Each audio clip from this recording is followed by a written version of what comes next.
লাউয়ের তরকারি,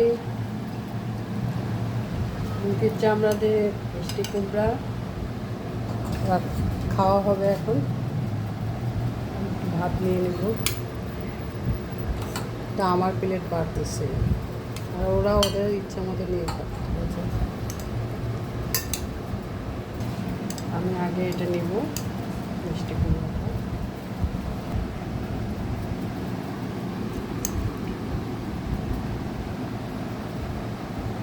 আর একটা নেব। আচ্ছা, আমরা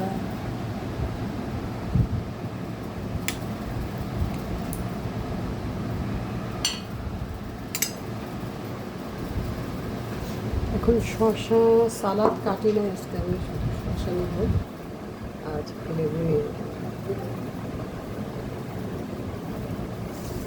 এটাই হলো রাতের খাবার দাবার। শুভরাত্রি। সবার জন্য অনেক দোয়া, অনেক ভালোবাসা। আমার জন্য আপনারা দোয়া করবেন। যদি ভালো লাগে আমার ভিডিওগুলো লাইক শেয়ার করে সাবস্ক্রাইব করে আমাকে সাপোর্ট করবেন।